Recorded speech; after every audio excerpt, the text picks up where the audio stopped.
आज हम लोग बात करेंगे वेक्टर के बारे में। वेक्टर जो कि बहुत ही ज़्यादा इम्पोर्टेंट चैप्टर है। हिंदी में इसको कहते हैं सदिश।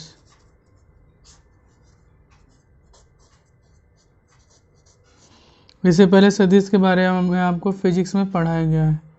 सदिश क्या है, लगभग फिजिक्स में जो पढ़ना है वही मैथ में पढ़ना, उतना ही थ्योरी है। लगभग एक दो चीज़ें ज़्यादा हो सकती हैं लेकिन उससे ज़्यादा नहीं है। तो आप लोग जो फिजिक्स में पढ़ चुके हैं नई भी थ्योरी पढ़ेंगे तो कोई बात नहीं है। वैसी राशियाँ जिसके पास दिशा हो, परिमाण हो एवं जो सदिश के योग के नियमों का पालन करती हैं।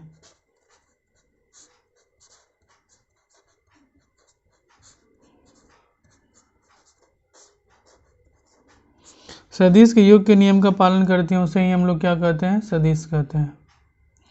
अब यहाँ पे सदिश से कुछ प्रकार पढ़ना है जो एनसीईआरटी के पेज नंबर 443 में दिया हुआ है। तो उन सदिशों के प्रकार हम लोग पढ़ते हैं।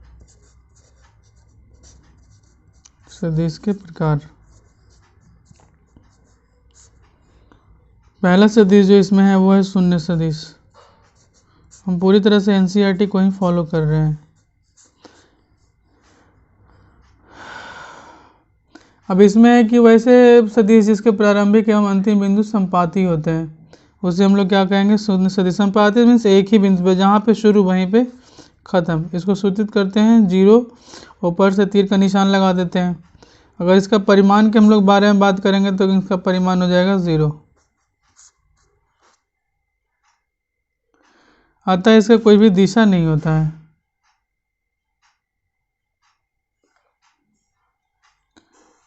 कोई मतलब दिशा इसको धारण किए हुए नहीं माना जा सकता है, ऐसा हम लोग कह सकते हैं। अगला है मात्रक सदिश।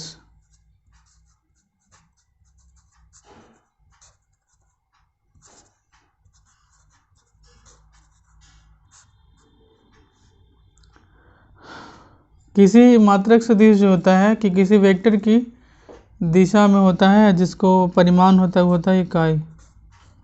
दोनों में अंतर, शून्य सदिश का परिमाण था 0, इसका परिमाण है 1। यदि कोई सदिश आपको वेक्टर ए है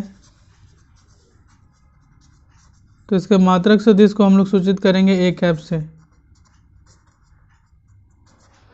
और इसका जो फॉर्मूला होता है ए कैप का वो होता है वेक्टर ए बटा मोड ऑफ वेक्टर है। ये एग्जाम में आ सकता है ऑब्जेक्टिव में, इसलिए इसको ध्यान दीजिए। मोड ए यहाँ पे हो जाएगा मापांक। अब सह आदिम सदिश के बारे में देखते हैं।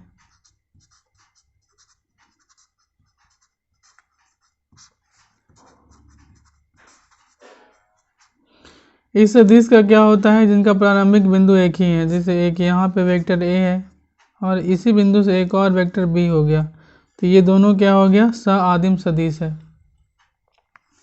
अगला है संरेख सदिश।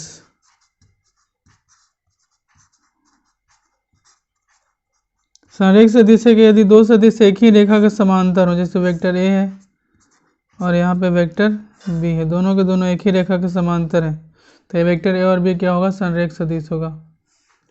अगला है ऋणात्मक सदिश।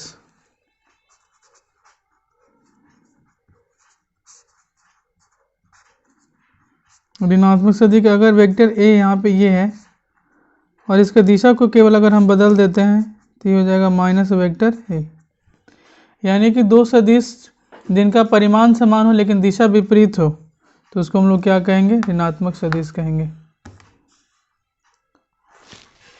वेक्टर ए बी अगर कोई सदिश है तो इसका ऋणात्मक सदिश हो जाएगा माइनस वेक्टर बी ए।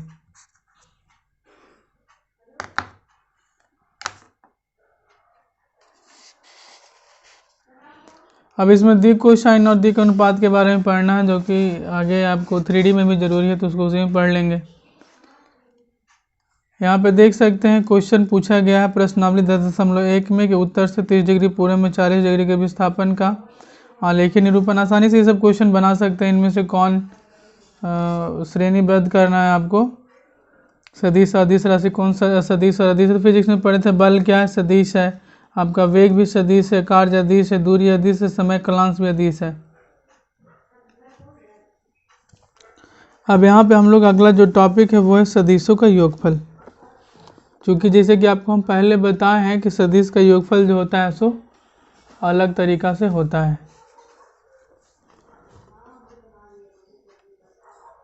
इसको थोड़ा सा एडजस्ट कर देते हैं। अब सदिशों के योगफल का तरीका हम लोग देखते हैं। सदिशों का योगफल,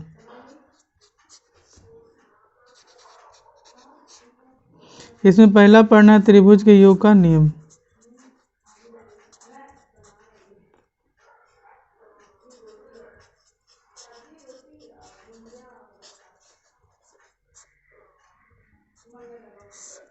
इसको अंग्रेजी में कहते हैं triangles law of vector addition. इसका नियम है कि यदि पहले सदिश, देखिए ध्यान से, पहले सदिश के हेड पर, ये हेड है और ये टेल होता है, तो पहले सदिश के हेड पर यानी माथा पर यदि दूसरे सदिश का टेल हो, यहाँ पे ये दूसरा सदिश है, पहले सदिश के हेड पर यदि दूसरे सदिश का टेल हो तो पहले सदिश के टेल से दूसरे सदिश के हेड तक खींचा गया सदिश वो क्या होता है, रिजल्टेंट होता है, यानी कि परिणामी सदिश इसको आप कह सकते हैं। तो यहाँ पे परिणामी सदिश कौन है, वेक्टर आर है। तो वेक्टर आर बराबर क्या हो जाएगा, vector A plus vector B. यही आपका योग का त्रिभुज नियम है कि पहले सदिश के हेड पर दूसरे सदिश का टेल हो तो पहले सदिश के टेल से दूसरे सदिश के हेड तक खींचा गया सदिश उन दोनों सदिशों के योग का क्या होता है, परिणामी सदिश होता है। नंबर 2, समांतर चतुर्भुज के योग का नियम।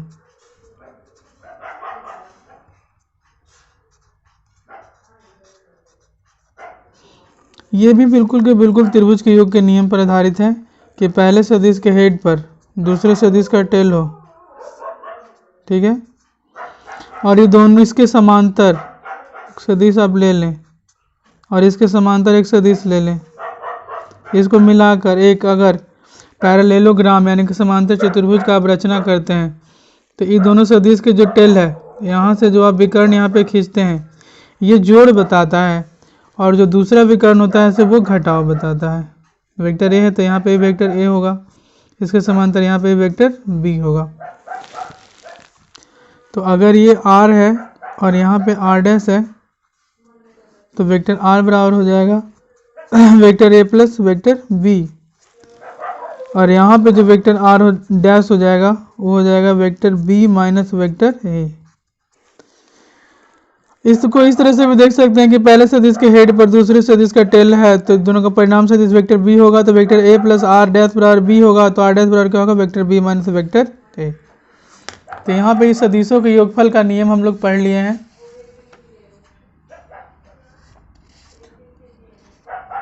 इसके आगे हम लोग देखेंगे,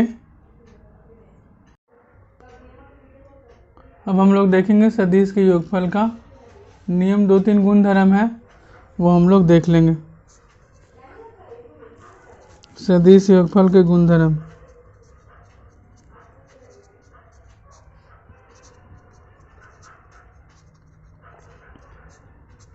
पहला है इसको क्रम विनियमितता का नियम भी कह सकते हैं। वह है कि वेक्टर ए प्लस बी को आप वेक्टर बी प्लस ए लिख सकते हैं। नंबर 2, एक है साचार्य गुण।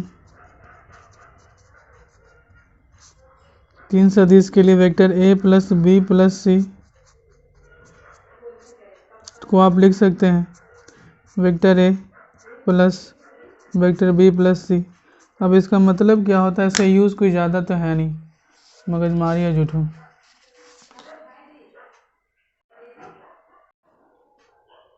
अब हम लोग पढ़ेंगे एक अदिश से सदिश का गुणन।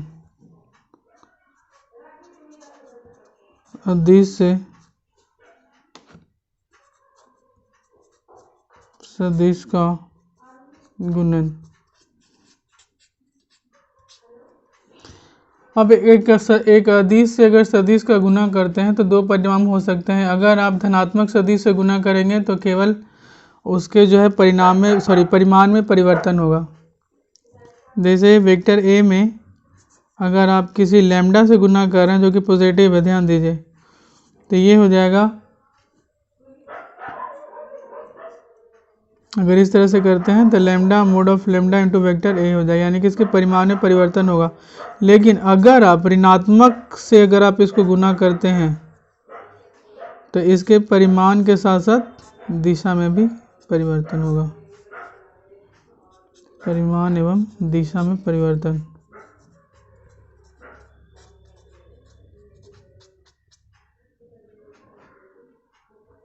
अब एक है सदिश के घटक।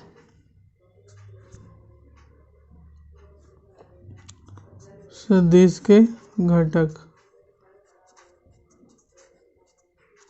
कंपोनेंट ऑफ वेक्टर्स इसको कह सकते हैं।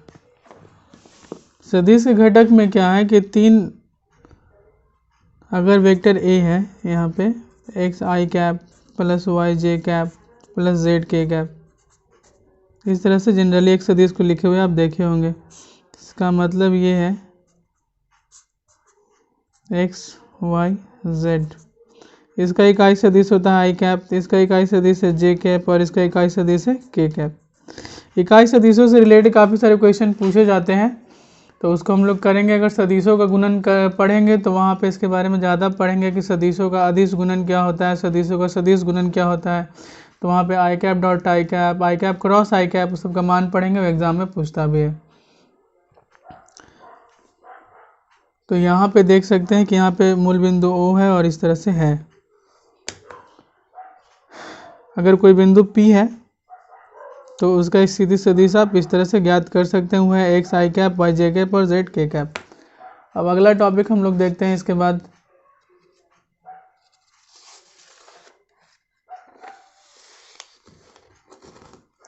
अब इसका है कि मापांक निकालने के लिए कहता है या मैग्नीट्यूड या परिणाम निकालने के लिए कहता है वेक्टर ए का। तो वेक्टर ए का जो परिणाम निकालने के लिए हम लोग अंडर रूट कर देते हैं। आई कैप में कितना से गुना है तो एक्स स्क्वायर से, जे कैप में कितना से गुना है तो वाई स्क्वायर, इसका कर देते हैं जितना से गुना है उसका स्क्वायर कर देते हैं, तो ये जेड स्क्वायर हो जाएगा। अब आपको दो सदिश दिले, सदिशों का यहाँ पे योग अंतर वगैरह सब देखेंगे, एग्जाम ये भी पूछ देता है सदिशों का योग। तो आपके पास अगर वेक्टर ए आपको दिले है A1 आई कैप, A2 जे कैप, A3 के कैप, यहाँ पे वेक्टर बी है आपका B1 आई कैप, B2 जे कैप प्लस B3 के कैप। अगर आपको दिले है मतलब दिया हुआ है तो vector A plus vector B बराबर, दोनों को जोड़ेंगे हम लोग तो A1 आई कैप, A2 जे कैप, A3 के कैप प्लस B1 आई कैप, B2 जे कैप प्लस B3 के कैप। तो हम लोग यहाँ पे क्या करते हैं कि आई कैप वाले को एक साथ कर देते हैं, तो आई कैप को बाहर कर दीजिए और जो उसके पहले उसको यहाँ पे जोड़ दीजिए, तो A1 प्लस B1। इसी तरह से जे कैप वाले को जोड़ दीजिए तो हो जाएगा A2 plus B2, A3 plus B3। तो इस तरह से हम इसका जोड़ हो गया। अब घटाव भी कर सकते हैं, vector A minus vector B, तो वही कहानी कि जो एक समान है आई कैप वाला को एक साथ, जे कैप वाला को एक साथ और के कैप वाला को एक साथ लिखेंगे हम लोग। तो A1 minus B1 into I cap, A2 minus B2 into J cap और A3 माइनस B3 इंटू के कैप। अब अगला जो टॉपिक है वो है समानता के ऊपर। समानता,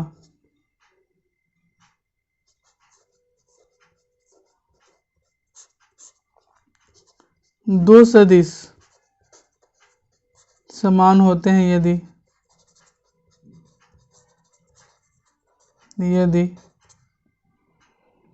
उनका जो आई कैप का गुणन, जे कैप का गुणन और के कैप का गुणन समान हो। अब यहाँ पे vector A equal to vector B यदि, क्योंकि वेक्टर ए बी यहाँ पे माने हुए हैं, A1 आपको बराबर होगा B1 का, A2 बराबर होगा B2 को, और A3 बराबर होगा B3 का, तो दोनों क्या होगा, सेम है। अब इसमें अगला है कि अगर आप लैम्डा से इसमें गुना कर देते हैं, लैम्डा इंटू वेक्टर ए, यानी कि अचर से यह कह सकते हैं कि अदिश से हम क्या कर रहे हैं, सदिश में गुना कर रहे हैं। यहाँ पे A1 आई कैप, A2 जे कैप और A3 क्या है, के कैप है। तो लैम्डा से गुना करेंगे तो लैम्डा से प्रत्येक में गुना हो जाएगा, लैम्डा A1 आई कैप, लैम्डा A2 जे कैप, लैम्डा A3 के कैप। आप चाहें तो इसको ब्रैकेट में लिख सकते हैं इसको भी, यानी कि अचर को अचर के साथ हम लोग गुना कर दिए।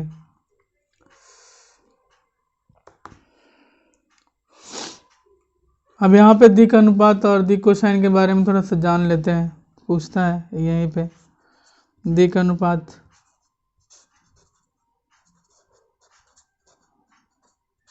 दिक् अनुपात देखिए, वेक्टर ए बराबर A1 आई कैप, A2 जे कैप और A3 के कैप।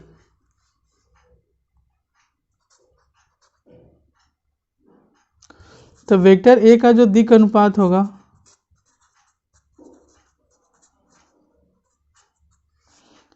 इसका जो आई कैप में जो गुणन होगा A1, जे कैप में जो गुणन होगा A2 और यहाँ पे A3 हो जाएगा, ये वेक्टर ए का।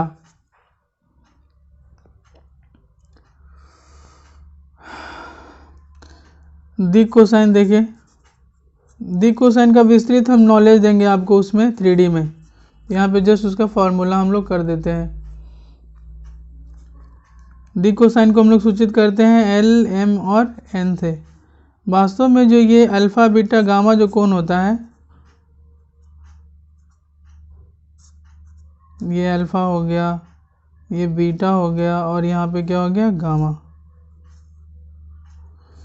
तो L बराबर होता है कॉस अल्फा, M बराबर होता है कॉस बीटा और N बराबर होता है कॉस गामा। अगर आपको दिक् अनुपात दिए हुए हैं और दिक् कोसाइन निकालना है तो L बराबर हो जाएगा A1 बटा under root A1 square plus A2 square plus A3 square. यहाँ पे M बराबर हो जाएगा A2 बटा under root A1 square plus A2 square plus A3 square, और यहाँ पे N बराबर हो जाएगा A3 बटा under root A1 square plus A2 square plus A3 square. कहीं कहीं ABC होगा तो ABC के साथ हम लोग निकालेंगे कि A बटा under root A square plus B square plus C square, उस तरह से करके B बटा under root A square plus B square plus C square. अब अगला टॉपिक हम लोग को है कि दो बिंदुओं को मिलाने वाला सदिश। दो बिंदु को मिलाने वाला सदिश।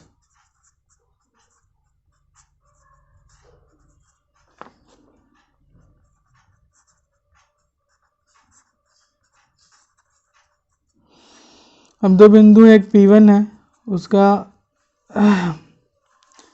x1 y1 z1 है कोऑर्डिनेट, और एक P2 है, उसका कोऑर्डिनेट है x2 y2 z2। तो अगर आपको P1 P2 वेक्टर निकालना है तो जो सामान्यतः प्रोसेस है कि दूसरा में से इसका घटा दीजिए, तो x2 minus x1 I cap plus y2 minus y1 J cap plus z2 minus z1 K cap. ये आपको प्रोसेस लगाना होगा, और इसका अगर आपको मोड निकालना है, यानी कि मापांक या परिमाण, तो उसी तरह से जैसे हम लोग करते थे x2 माइनस x1 का whole square plus y2 minus y1 का whole square plus z2 minus z1 का होल स्क्वायर करेंगे। अब अगर आपको नॉर्मल प्रोसेस जिस प्रोसेस से ये आया है तो उसमें हम लोग यहाँ पे दिखा सकते हैं कि यहाँ पे P1 था जिसका x1 y1 कॉमा z1 है, और यहाँ पे P2 है जिसका है x2 y2 z2। ये x है, ये y है और ये z है।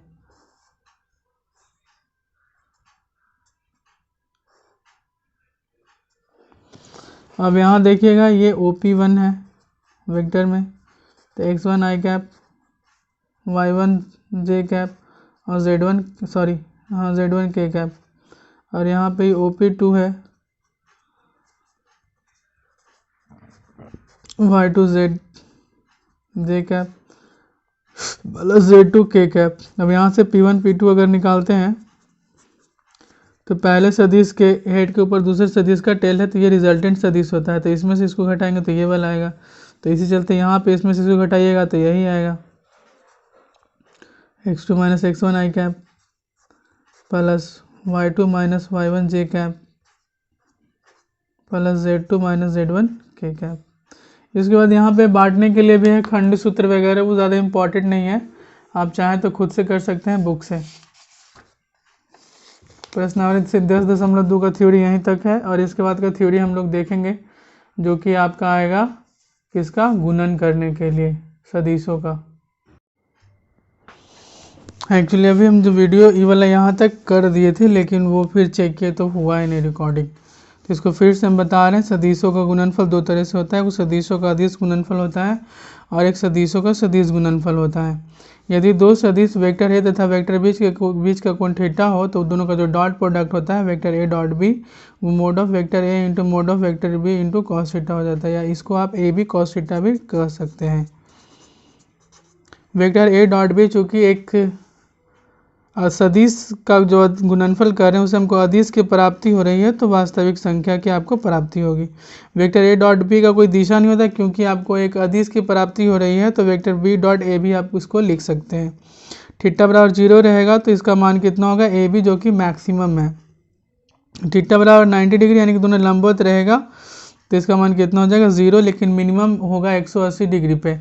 और 180 डिग्री पर क्या होता है कि वेक्टर ए डॉट बी का मान होता है माइनस, चूँकि -1 इसका मान होता है कॉस 180 का मान, तो इसका मान होगा माइनस ए बी, जो कि मिनिमम मान है इसका। अगर आपको चेक करना है कि दो सदिश लंबवत हैं कि नहीं, तो दोनों का डॉट प्रोडक्ट निकालिए, अगर वो 0 आ गया तो यहाँ पे वो क्या हो जाएगा, लंबवत हो जाएगा। अब यहाँ पे जो सबसे इम्पॉर्टेंट पार्ट होता है वो इकाई सदिश के लिए होता है।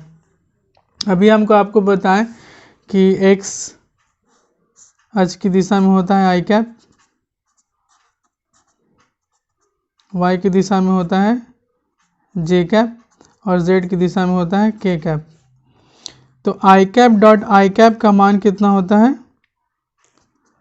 इसका निकाल देते हैं, मोड इंटू आई कैप का मोड इंटू कॉस 0 डिग्री, तो 1 इंटू 1 इंटू 1, चूँकि इकाई सदिश का परिमाण कितना होता है 1 होता है, यानी कि इसका मान कितना होगा 1। इसी प्रकार से जे कैप डॉट जे कैप का मान होता है 1 और के कैप डॉट के कैप का मान होता है 1।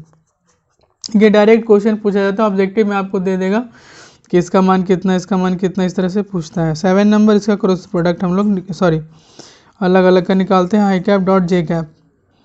तो यहाँ पे देखने वाली आपकी बात जो होगी वो होगी कि कॉस 90 डिग्री हो जाएगा, आई कैप और जे कैप के बीच का कोण कितना हो जाएगा 90 डिग्री, तो कॉस 90 का मान होता है 0, तो यहाँ पे हो जाएगा 0, यानी कि अलग अलग का अगर आप डॉट प्रोडक्ट निकालते हैं तो उसका मान कितना होगा 0। यहाँ पे जे कैप डॉट के कैप का मान होगा 0 और के कैप डॉट आई कैप का मान कितना हो जाएगा 0।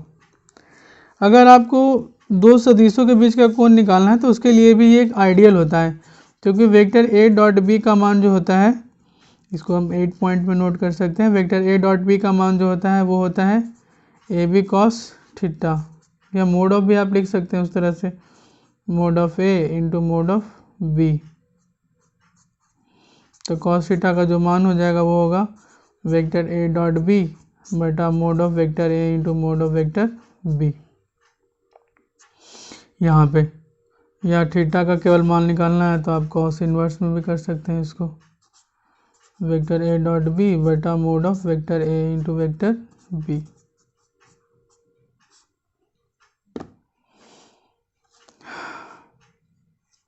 इसमें इतना ही पढ़ना है। अब हम लोग देखेंगे इसमें एक चीज़ और पढ़ना है, प्रक्षेप निकालने के लिए पूछता है, तो 8 नंबर है, सॉरी 9, 8 तो हो गया।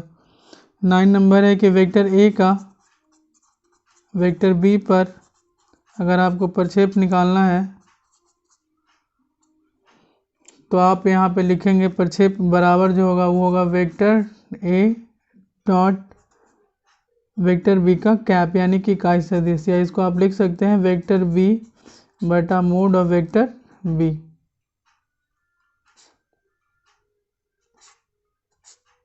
यानी कि यदि ये कोई सदिश का दूसरे सदिश पर प्रक्षेप निकालना हो तो वो सदिश और दूसरे सदिश का इकाई सदिश को हम लोग गुना कर देंगे तो वहाँ पे उसका प्रक्षेप आ जाएगा। अब हम लोग पढ़ेंगे सदिशों का सदिश गुणनफल।